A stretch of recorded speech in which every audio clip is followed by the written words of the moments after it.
Hello friends, SLG ಚಾನಲ್ಗೆ ಸ್ವಾಗತ. ಇವತ್ತು ಬೆಳಗ್ಗೆನೇ ಸ್ವಲ್ಪ ಖರಾಬ್ ಡೇ ಆಗಿತ್ತು ಫ್ರೆಂಡ್ಸ್. ಏನಾಯ್ತು ಅಂತ ಕೇಳ್ತೀರಾ? ಅಣ್ಣ ಹೇಳ್ತಾ ಇದ್ದ, ಯಾಕಿದು ಯೂಟ್ಯೂಬ್ ಮಾಡಿಕೊಂಡು ಸುಮ್ಮನೆ ಕೆಲಸದ ಕಡೆ 100% ಗಮನ ಕೊಟ್ಟು ಕೆಲಸ ಮಾಡೋದು ಕಲಿ ಅಂತ ಬೈತಾ ಇದ್ದ. ಬೆಳಗ್ಗೆ ಅವನಿಗೆ ನೋಡಿ ಚೆನ್ನಾಗಿ ಪೀನಟ್ ಬಟರ್ ಹಚ್ಚಿ ಬ್ರೆಡ್ ಕೊಡ್ತಾ ಇದ್ದೆ. ಬ್ರೆಡ್ಡು ಕಾಫಿ ಅದೆಲ್ಲ ಮಾಡಿ ಕೊಟ್ಟರೆ ಅವನು ನನಗೆ ಡಿಮೋಟಿವೇಟ್ ಮಾಡ್ತಾ ಇದ್ದ. ಅದೆಲ್ಲ ಯೂಟ್ಯೂಬ್ ಯಾಕೆ, ಸುಮ್ಮನೆ ಜನರಿಗೆ ತಮ್ಮದೇ ಜೀವನ ತಮಗೆ ನೋಡೋಕ್ಕಾಗ್ತಾ 9 to 7 ಜಾಬ್ ಮಾಡೋದ್ರಲ್ಲೇ ಎಲ್ಲರೂ ಬ್ಯುಸಿಯಾಗಿರ್ತಾರೆ, ನಿನ್ನ ವಿಡಿಯೋ ಯಾರಮ್ಮ ನೋಡ್ತಾರೆ ಅಂತ ಎಲ್ಲ ಹೇಳ್ತಾ ಇದ್ದ. ಆದರೆ ನಾನು ಅಂದೆ, ಮುಂದೊಂದು ದಿನ ನನ್ನ ಜೀವನ ನಾನೇ ನೋಡ್ಕೋಕ್ಕೆ ಖುಷಿ ಆಗುತ್ತೆ ಅಣ್ಣ, ಅದಕ್ಕಾಗಿ ಆದರೂ ನಾನು ಮಾಡ್ತೀನಿ ಅಂತ ನಾನು ಇನ್ನೂ ಫುಲ್ಲು ಕಾನ್ಫಿಡೆಂಟಲ್ಲಿ ಹೇಳ್ತಾ ಇದ್ದೆ. ಅವನಿಗೆ ಸ್ವಲ್ಪ ಇನ್ನೂ ನೋವಾಗಲಿ ಅನ್ನೋ ಥರ. ಅದಾದಮೇಲೆ ನಾನು ಹೊರಗಡೆ ತಿಂಡಿ ಮಾಡ್ಕೊಂಡು ಹೋದೆ. ಅವನ ಮೇಲೆ ಕೋಪ ಮಾಡ್ಕೊಂಡಿದ್ದೀನಿ ಅಂತ ಸ್ವಲ್ಪ ತೋರಿಸ್ಕೋಬೇಕಂತ. ಹಾಗೇ ಹೋಗ್ತಾನೆ GNR ಇತ್ತು, ಲ್ಯಾಪ್ಟಾಪಲ್ಲಿ GNR ಎಲ್ಲ ಕಂಪ್ಲೀಟ್ ಮಾಡಿಕೊಂಡು ಕೇಸ್ ತೊಗೊಂಡೆ. ಕೇಸ್ ಸ್ವಲ್ಪ ವಯಸ್ಸಾದದ್ದು ಬಂದಿತ್ತು, ಬ್ಲಡ್ ಟೆಸ್ಟ್ ಎಲ್ಲ ಇತ್ತು. ಬ್ಲಡ್ ಟೆಸ್ಟಿಗೆಲ್ಲ ಬ್ಲಡ್ ತೊಗೊಂಡ್ವಿ. ಅದಾದಮೇಲೆ ಕ್ಯಾಟ್ ವ್ಯಾಕ್ಸಿನೇಷನ್ಗೆ ವೇಟ್ ಮಾಡ್ತಾಯಿದ್ರು. ಕ್ಯಾಟ್ ವ್ಯಾಕ್ಸಿನೇಷನ್ ತೊಗೊಂಡ್ವಿ. ಕ್ಯಾಟ್ಗೆ ಮಸಾಜ್ ಅಂದರೆ ತುಂಬ ಇಷ್ಟ. ಮಸಾಜ್ ಮಾಡ್ತಾನೆ ವ್ಯಾಕ್ಸಿನೇಷನ್ ಕೊಟ್ಟಾಯಿತು. ಅದಾದಮೇಲೆ ಇವಳು ಕಳ್ಳಿ ಲಾಸ್ಟ್ ಟೈಮ್ ಬಂದಿದ್ಲು ವ್ಯಾಕ್ಸಿನೇಷನ್ಗೆ. ಅವಳಿಗೆ ಗೊತ್ತಾಗ್ಬಿಟ್ಟಿದೆ ಇಲ್ಲಿ ವ್ಯಾಕ್ಸಿನ್ ಕೊಡ್ತಾರೆ ಅಂತ. ಹಾಗಾಗಿ ಅವಳು ಏನು ಮಾಡ್ತಿದ್ಲು, ಹೆಂಗೆ ತಪ್ಪಿಸ್ಕೊಳ್ಳಿ ಅಂತ ಪ್ಲ್ಯಾನ್ಗಳ್ನ ಹಾಕ್ತಾಯಿದ್ಲು. ಎಲ್ಲಿಂದ ಹೆಂಗೆ ಜಂಪ್ ಮಾಡಿ ಹೆಂಗೆ ತಪ್ಪಿಸ್ಕೊಳ್ಳಿ, ಹೆಂಗೆ ಹೊರಗೆ ಹೋಗಲಿ ಇಲ್ಲಿಂದ ಅಂತ ಫುಲ್ಲು ಪ್ಲ್ಯಾನಿಂಗ್ ನಡೆದಿತ್ತು. ನಾವು ರಿಲ್ಯಾಕ್ಸ್ ಆಗಲಿ ಅಂತ ಬಿಟ್ಟರೆ ಅವಳು ಪ್ಲ್ಯಾನ್ ಮಾಡಿಗೆಸಿಂದ ಎಸ್ಕೇಪ್ ಆಗೋಕ್ಕೆ ಟ್ರೈ ಮಾಡ್ತಾಯಿದ್ಲು. ಆಮೇಲೆ ಇನ್ನೇನು ಎಸ್ಕೇಪ್ ಆಗ್ತಾಳೆ ಅಂತ ಗೊತ್ತಾದಮೇಲೆ ನಾವು ಹಿಡ್ಕೋಕ್ಕೆ ಟ್ರೈ ಮಾಡಿದ್ವಿ. ಮತ್ತು ನಮಗೆ ಬರೆಗಳು ಹಾಕೋಕ್ಕೆ ಬಂದಳು, ಅಂದರೆ ಕ್ರ್ಯಾಚ್ ಮಾಡೋಕ್ಕೆ ಬಂದಳು. ಅದಕ್ಕೆ ನಾವು ಹಗುರವಾಗಿ ಸ್ವಲ್ಪ ಪ್ಲ್ಯಾನಿಂಗಲ್ಲಿ ಹಿಡ್ಕೊಂಡು ವ್ಯಾಕ್ಸಿನ್ ಕೊಟ್ಟಾಯಿತು. ಹೆಂಗೋ ವ್ಯಾಕ್ಸಿನ್ ಕೊಟ್ಟುವೆ ಅವಳಿಗೆ. ಆಮೇಲೆ ವ್ಯಾಕ್ಸಿನ್ ಕೊಡುವಾಗ ಸಮಾಧಾನವಾಗಿ ಕೂತಿದ್ಲು. ಅದಾದಮೇಲೆ ಲ್ಯಾಬ್ಗೆ ಹೋದೆ. ಲ್ಯಾಬಲ್ಲಿ ಕೆಲವೊಂದು ಟೆಸ್ಟ್ಗಳಿದ್ವು, ಅದನ್ನೆಲ್ಲ ಮಾಡಿ ಅಪ್ಡೇಟ್ ಮಾಡ್ತಾಯಿದ್ದೆ. ಇವತ್ತು ತುಂಬ ಅಪ್ಡೇಟ್ ಮಾಡೋದಿತ್ತು, ತುಂಬ ಟೆಸ್ಟ್ಗಳ್ನೂ ಇದ್ದವು, ತುಂಬ ಕೇಸಸ್ ಬಂದಿತ್ತು ಇವತ್ತು. ಹಾಗಾಗಿ ಎಲ್ಲ ಅಪ್ಡೇಟ್ ಮಾಡಿದ್ಮೇಲೆ ನನಗೆ ನೆನಪಾಯಿತು, ಇವತ್ತು ನನ್ನ ಫ್ರೆಂಡ್ ಬರ್ತೀನಿ ಅಂತ ಹೇಳಿದ್ದಾಳಲ್ವ ಬೆಂಗಳೂರಿಗೆ ಅಂತ ಹೇಳಿ. ಅವಳಿಗೆ PGದು ಅದೆಲ್ಲ ವ್ಯವಸ್ಥೆ ಆನ್ಲೈನಲ್ಲೇ ಮಾಡ್ಕೊಂಡಿದ್ಲು. ಇವಾಗೇನು ತುಂಬ ಅಂದರೆ ಅವಳು ಗೂಗಲಲ್ಲೆಲ್ಲ ಚೆಕ್ ಮಾಡಿ ಅದು ಮಾಡಿ ಎಲ್ಲ ಬುಕ್ ಮಾಡ್ಕೊಂಡಿಲ್ಲಂತೆ. ಅಂದರೆ PG ಎಲ್ಲ ನೋಡ್ಕೊಂಡಿದ್ಲಂತೆ. ಅದು ಹೇಗಿದೆ ನೋಡೋಕ್ಕೆ ನೀನು ಬಾ ಅಂತ ನನಗೂ ಇನ್ವೈಟ್ ಮಾಡಿದ್ಲು. ಹಾಗಾಗಿ ನಾನು ಹೋಗ್ಬೇಕಂತ ಆವಾಗ ಯೋಚನೆ ಬಂತು, ಈ ಥರ ಅಂತ ಮಾಡುವಾಗ. ಹಾಗಾಗಿ ಅದೆಲ್ಲ ಅಪ್ಡೇಟ್ ಆದಮೇಲೆ ನಾನು ಸಂಜೆವರೆಗೂ, ಅಂದರೆ ಸ್ವಲ್ಪ 1 ಅವರ್ ಬೇಗ ಪರ್ಮಿಷನ್ ಕೇಳ್ಕೊಂಡು ಹೊರಡೋಣ ಅಂತೇಳಿ ಕೇಸ್ನ ಮತ್ತೆ ತೊಗೊಂಡೆ. ಕೇಸ್ ವೇಟ್ ಮಾಡ್ತಾಯಿದ್ವು. ಹಾಗಾಗಿ ವ್ಯಾಕ್ಸಿನೇಷನ್ಗೆ ತೊಗೊಂಡೆ. ಮತ್ತು ಕ್ಯಾಟ್ಗಳು ಇವಾಗ ತುಂಬ ಪೇರೆಂಟ್ಸ್ ಎಲ್ಲ ತುಂಬ ತಿಳ್ಕೊಂಡಿದ್ದಾರೆ ಫ್ರೆಂಡ್ಸ್. ಇವಾಗ ವ್ಯಾಕ್ಸಿನ್ ಮಾಡೋದಾಗಲಿ ಅದಾಗಲಿ ತುಂಬ ಕೇಸಸ್ ಬರ್ತವೆ ವ್ಯಾಕ್ಸಿನ್ಗೆ. ವ್ಯಾಕ್ಸಿನಿಂದ ಏನೇನು ಪ್ರಯೋಜನ ಇದೆ ಅಂತ ಅವ್ರಿಗೆ ಗೊತ್ತಾಗ್ಬಿಟ್ಟಿದೆ. ಹಾಗಾಗಿ ಪ್ರತಿಯೊಬ್ಬರು ಇವಾಗ ಪೆಟ್ ಪೇರೆಂಟ್ಸು ಕರ್ಕೊಂಬಂದು ವ್ಯಾಕ್ಸಿನ್ ಮಾಡಿಸ್ತಾ ಇದ್ದಾರೆ. ಅದೊಂದು ಸಂತೋಷದಕ್ಕೂ, ಯಾರಿಗೂ ಕಷ್ಟ ಆಗದೆ, ಅದಕ್ಕೂ ಪೇನ್ ಆಗದೆ ಹೆಂಗೆ ಹಿಡ್ಕೊಳ್ಳಿ ಅಂತ ಪ್ಲ್ಯಾನ್ ಆಗ್ತಾ ಇರ್ತೀನಿ. ಯಾವ್ದು ಕೇಸ್ ಬಂದಿದೆ ಅಂತ ನೋಡೋಣ. ಫ್ರೆಂಡ್ಲಿ ಅಂದರೆ ಫುಲ್ಲು ಖುಷಿ ಅವಾಗ ನಾನು. ಫ್ರೆಂಡ್ಲಿ ಕ್ಯಾಟ್ ನಾ ತೊಗೋತೀನಿ ಅಂತ ಹೊಡ್ತಿರ್ತೀನಿ ಕೇಸ್ ಬಂದರೆ. ಅದೇ ಸ್ವಲ್ಪ ಅಗ್ರೆಸಿವ್ ಅಂತ ಹೇಳಿದ್ರೆ, ಈ ಜಿಂಜರ್ ಕ್ಯಾಟ್ಗಳು ಭಾರಿ ಅಗ್ರೆಸಿವ್ ಫ್ರೆಂಡ್ಸ್.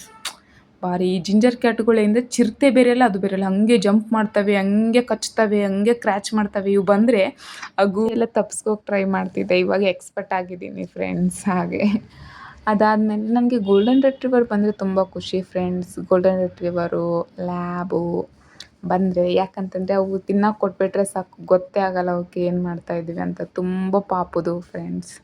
ಇವಾಗ ಪಾರ್ವೋ ಕೇಸ್ ತುಂಬ ಬರ್ತಾ ಇದ್ದಾವೆ ಫ್ರೆಂಡ್ಸ್. ಪಾರ್ವೋ ಕ್ಯಾಟ್ಗಳಿಗೆ FIV ಅಂತ ತುಂಬ ವೈರಲ್ ಡಿಸೀಸ್ ಇರುವಂಥ ಪ್ರಾಣಿಗಳು ಬರ್ತಾ ಇದ್ದಾವೆ. ನಿಮ್ಮ ಮನೇಲಿ ಏನಾದರೂ ಪೆಟ್ ಇತ್ತಂತಂದರೆ ಆದಷ್ಟು ಇವಾಗ ಕರ್ಕೊಂಡು ಹೋಗಬೇಡಿ. ಯಾಕಂದರೆ ತುಂಬ ಅದು ವೈರಾಣು ಒಂದು ನೀರಿನಿಂದ ಬರ್ಬೋದು, ಫುಡ್ಡಿಂದ ಬರ್ಬೋದು, ಅದು ಮೋಷನ್ ಯೂರಿನ್ ಮಾಡಿದರೆ ಅದರಿಂದ ಸಹ ಬರ್ಬೋದು ಸ್ಮೆಲ್ ಮಾಡಿದರೆ. ಹಾಗಾಗಿ ಪಾರು ಅದು ತುಂಬ ಸಫರ್ ಪಡ್ತಾ ಇದ್ದಾವೆ, ನೋಡೋಕ್ಕಾಗಲ್ಲ. ದಿನಕ್ಕೆ 5ರಿಂದ 10 ಕೇಸ್ ಅವೇ ಬರ್ತಾ ಇದ್ದಾವೆ. ನೀವು ಏನಾದರೂ ಹಾಸ್ಪಿಟ್ಲಿಗೆ ಕರ್ಕೊಂಡು ಹೋದ್ರೂ ಅಷ್ಟೇ ಹೈಜೀನಾಗಿ ಹೋಗಿ ವ್ಯಾಕ್ಸಿನ್ ಮಾಡ್ಕೊಂಡು ಕರ್ಕೊಂಬನ್ನಿ. ನನಗೆ OT ರೆಡಿ ಮಾಡೋಕ್ಕೆ ಹೇಳಿದರು, ಸರ್ಜರಿ ಇದೆ ಅಂತ. ರೆಡಿ ಮಾಡಿಬಿಟ್ಟು ಹೊರಟೆ ಫ್ರೆಂಡ್ಸ್. ಹೋಗುವಾಗ ಇವತ್ತು ನನ್ನ ಫ್ರೆಂಡ್ ಬರ್ತೀನಿ ಅಂತ ಹೇಳಿದ್ರಲ್ವ, ಹಾಗಾಗಿ ಕೆಲವು ಫ್ರೂಟ್ಸ್ಗಳ್ನ ತೊಗೊಂಡು ನಾನು ಅವ್ರ PG ಇರೋ ಕಡೆ ಹೊರಟೆ. ಅವ್ರು PGಗೆ ಜಾಯ್ನ್ ಆಗಿದ್ದರು. ನಾನು ಹೇಳ್ತಾ ಇದ್ದೆ, ಇಷ್ಟು ಯಾಕೆ ಕಷ್ಟಪಡ್ತೀರಾ, ಬೆಂಗಳೂರು ಜೀವನ ನೋಡೋಷ್ಟು ಚೆನ್ನಾಗಿಲ್ಲ. 9 to 7 ಜಾಬ್ ಮಾಡಿಕೊಂಡು ನಮ್ಮ ಫುಡ್ ನಾವು ಅದಿದು ಮಾಡಿಕೊಂಡು PGಯಲ್ಲಿ ಸರಿ ಇಲ್ಲ ಅಂತ ಹೇಳಿ ಹೊರಗಡೆ ತಿನ್ಕೊಂಡು ಫ್ಯಾಮ್ಲಿನೆಲ್ಲ ದೂರ ಮಾಡಿಕೊಂಡು ಬದುಕೋದು ಅಷ್ಟೇ ಇದೆ. ಅವರು ಅಂದರೆ ಊರ ಕಡೆ ಕಮ್ಮಿ ಸ್ಯಾಲ್ರಿ ಇದ್ರೂ ನೆಮ್ಮದಿಯಾಗಿ ಬದುಕ್ಬೋದು ಅಂತ ಎಲ್ಲ ಹೇಳ್ತಾ ಇದ್ದೆ. ಅವರಿಗೆ ಸ್ವಲ್ಪ ದಿನ ಫ್ರೆಂಡ್ಸ್ ಬೆಂಗ್ಳೂರು ಲೈಫ್ ಚೆಂದ ಅನಿಸುತ್ತೆ ಎಲ್ರಿಗೂ ಅಷ್ಟೇ. ಅಂದರೆ ಕೆಟ್ಟದಿದೆ ಅಂತ ಹೇಳ್ತಾ ಇಲ್ಲ, ಅಪ್ಡೇಟ್ ಆಗ್ತಾ ಇದೆ. ಬೆಂಗಳೂರಲ್ಲಿ ಬಂದರೆ ಇನ್ನೂ ಅಪ್ಡೇಟ್ ಆಗ್ತೀವಿ ಆ ಥರ ಇದೆ. ಬಟ್ ಏನಂದರೆ ಕಷ್ಟನೂ ಪಡಬೇಕಾಗ್ತದೆ. ಏನಂತ ಹೇಳಿದರೆ ಪ್ರತಿ ಒಂದು 9 to 7 ಜಾಬ್ ಮಾಡಿಕೊಂಡು ಪ್ರತಿದಿನ ಸ್ಟ್ರಗಲಿಂಗ್ ಜೀವನ ಇರುತ್ತೆ ಇದು. ಅಷ್ಟು ಆರಾಮಾಗಿ ಬದುಕ್ತೀವಿ ಅಂತಂದರೆ ಇಲ್ಲ, ನೆಮ್ಮದಿಯಾಗಿ ಬದುಕೋಕ್ಕಾಗಲ್ಲ. ಹಾಗಾಗಿ ನಾನು ಅವರಿಗೆಲ್ಲ ಅದು ಹೇಳ್ತಾ ಇದ್ದೆ. ನೋಡಿ, ಒಂದು ಪಿ ಜಿಯಲ್ಲಿ ಚಿಕ್ಕ ರೂಮಲ್ಲಿ 4 to 5 ಮೆಂಬರ್ಸ್ ಇರಬೇಕು. ಅದೆಷ್ಟು ಚಿಕ್ಕದಾಗಿರುತ್ತೆ ಗೊತ್ತಾ ಫ್ರೆಂಡ್ಸ್. ನಾವು ತುಂಬ ಪಿ ಜಿಗಳು ನೋಡಿದ್ವಿ, ಇದು ಸ್ವಲ್ಪ ಕಮ್ಮಿಗೆ ಓಕೆ, ಕ್ಲೀನು ಹೈಜೀನ್ ಆಗಿತ್ತು ಅಂತ ಹೇಳಿ ಎಲ್ಲ ಹೈಜೀನ್ ಮೇಂಟೈನ್ ಮಾಡ್ತಾರೆ ಫುಡ್ಡಲ್ಲಿ ಅಲ್ಲೇ ಅಂತ ಹೇಳ್ಕೇಸಿಂದು ಇದನ್ನು ನಾವು ಸೆಲೆಕ್ಟ್ ಮಾಡಿದ್ವಿ ಪಿ ಜಿನ. ಇದು ಓಕೆ ಆಗಿತ್ತು, ಸ್ವಲ್ಪ ಪ್ರೈಸಲ್ಲೂ ಓಕೆ ಆಗಿತ್ತು ನಮಗೆ. ನೋಡಿ, ಇಲ್ಲಿ ಇಷ್ಟು ಬೆಡ್ಡು ಒಂದು ರೂಮಲ್ಲಿ ಹಾಕಿರ್ತಾರೆ. 4 ಬೆಡ್ ಇದೆ ಮೇಲೆ ಕೆಳಗಡೆ ಅಂತ ಹೇಳಿದರೆ 8 ಜನ ಇರ್ತಾರೆ ಇಷ್ಟು ರೂಮಲ್ಲಿ.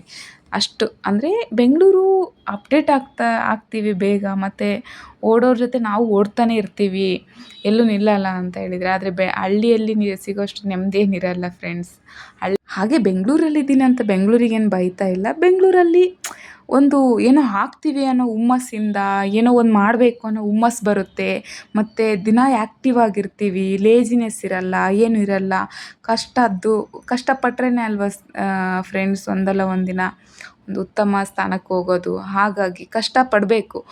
ಹಳ್ಳಿಯಲ್ಲಿದ್ದರೆ ತಿಂದ್ವಾ ಆರಾಮಾಗಿ ಮನೇಲಿ ಇದ್ಬಿಟ್ವಾ ಅದೇ ಲೈಫ್ ಆಗಿರುತ್ತೆ. ಇಲ್ಲಿ ಹೊಸ ಜನಗಳು, ಹೊಸ ಜೀವನ, ಅಂದರೆ ಹೊಸ ಜೀವನ, ಅವ್ರವ್ರದ್ದೇ ಕಲ್ಚರ್ ಬೇರೆ ಬೇರೆ ಇರುತ್ತೆ. ಅವ್ರದ್ದೆಲ್ಲ ನೋಡಿ ಅಪ್ಡೇಟ್ ಆಗ್ತಾ ಇರ್ತೀವಿ, ನಮ್ಮ ಲೈಫ್ನ ಅಪ್ಡೇಟ್ ಮಾಡ್ಕೋತಾ ಇರ್ತೀವಿ. ಅದು ನಮಗೆ ಚಾನ್ಸ್ ಸಿಗುತ್ತೆ. ಊರಲ್ಲೇ ಇದ್ಬಿಟ್ರೆ ಆಗಲ್ಲಲ್ಲ, ಅದೆಲ್ಲ ಚಾನ್ಸ್ ಸಿಗಲ್ಲ. ನೈಟ್ ಡಿನ್ನರ್ ಹೊರಗಡೆನೇ ಮಾಡಿದ್ವಿ. ಅದಾದಮೇಲೆ ನಂದು ಹೇರ್ ಕಟ್ ಮಾಡಿಸ್ಕೋದಿತ್ತು. ತುಂಬ ದಿಂದ ಹೋಗಿದ್ದೆ. ಯಾವುದಂದರೆ ಇನ್ಸ್ಟಾದಲ್ಲಿ ಒಬ್ಳದ್ದು ಸ್ಟೈಲ್ ನೋಡಿದ್ದೆ, ಅದು ನಂಗೆ ತುಂಬ ಇಷ್ಟ ಆಗಿತ್ತು. ಹಾಗಾಗಿ ನನಗೆ ಅದೇ ಥರ ಫೋಟೋ ತೋರಿಸಿ ಅದೇ ಥರ ಮಾಡಬೇಕಂತ ತಲೆ ತಿಂತಾಯಿದ್ದೆ ಅವರಿಗೆ. ಅವ್ರು ಹೇಳ್ತಾಯಿದ್ರು, ಓಕೆ ಮೇಡಮ್, ಹಂಗೆ ಬರುತ್ತೆ ಮೇಡಮ್, ಸೆಟ್ಟಿಂಗ್ ಮಾಡ್ಬೇಕು ಮೇಡಮ್, ಅವೆಲ್ಲ ಶಾಸ್ತ್ರ ಬೇಡಪ್ಪ ನನಗೆ, ಅವಳು ಹೆಂಗೆ ಕಾಣಿಸ್ತಾ ಇದ್ದಾಳೆ ಅದೇ ಥರನೇ ನನಗೆ ಬೇಕು ಅಂತ ಅವ್ನಿಗೆ ಹೇಳ್ತಿದ್ದ. ಏನಮ್ಮ ಹಿಂಗೆ ತಲೆ ತಿಂತೀಯಾ, ಹಂಗೆ ಅಮ್ಮ ಇದು ಬರೋದು ಅಂತ ಎಲ್ಲ ಶಾಸ್ತ್ರ ಹೊಡ್ದ ಫ್ರೆಂಡ್ಸ್. ನನಗೆ ಹಂಗೆ ಬೇಕು ಅಂತ ವಾದ ಮಾಡ್ತಾಯಿದ್ದೆ. ಅದಾದಮೇಲೆ ಮತ್ತೆ ಸ್ವಲ್ಪ ಪ್ರೋಟೀನ್ ಕಮ್ಮಿ ತೊಗೊಂಡಿದ್ದೆ, ಕಾರ್ಬ್ಸ್ ಜಾಸ್ತಿ ತೊಗೊಂಡಿದ್ನಲ್ಲ, ಪ್ರೋಟೀನ್ ಎಲ್ಲ ತೊಗೊಂಡೆ ನೈಟು. ಅದಾದಮೇಲೆ ಸ್ವಲ್ಪ ಫ್ರೂಟ್ಸ್ ತಿಂದೆ. ಕ್ರೇವಿಂಗ್ಸ್ ಆಗ್ತಾಯಿತ್ತು ಏನೋ ಸ್ವೀಟ್ ತಿನ್ನೋಣ ಅಂತೇಳಿ. ಹೇಗಿದ್ರು ನಿನ್ನೆ ತಂದಿದ್ದು ಹಣ್ಣೇ ಉಳಿದಿತ್ತು. ಆ ಹಣ್ಣಲ್ಲೇ ನಾನು ಅದೇ ಹಣ್ಣನ್ನೇ ತಿಂದಾದಮೇಲೆ ಸ್ವಲ್ಪ ಬ್ರೊಕ್ಕೋಲಿನ ಮಾಡಿಕೊಟ್ಟೆ ಅಣ್ಣಗೆ. ಇವತ್ತಿನ ದಿನ ಹೀಗಿತ್ತು ಫ್ರೆಂಡ್ಸ್. ಏನಾದರೂ ಹೊಸ ವಿಡಿಯೋ, ಹೊಸ ಅಪ್ಡೇಟ್ ನಾನು ಮಾಡ್ಕೋಬೇಕಿತ್ತು ಅಂತ ಹೇಳಿದರೆ ಯಾವ ಥರ ವಿಡಿಯೋ ಬೇಕು ಏನು ಅಂತ ನೀವು ಕಮೆಂಟ್ ಮಾಡಿ, ಅದ್ರ ಪ್ರಕಾರ ನಾನು ವಿಡಿಯೋಗಳನ್ನ ಮಾಡ್ತಾ ಹೋಗ್ತೀನಿ. ಈ ವಿಡಿಯೋ ಇಷ್ಟ ಆಗಿದ್ರೆ ಶೇರ್ ಮಾಡಿ, ಸಬ್ಸ್ಕ್ರೈಬ್ ಮಾಡಿ, ನಿಮ್ಮ ಯಾದಗಿರಿ ಹುಡುಗಿಗೆ ಸಪೋರ್ಟ್ ಮಾಡಿ.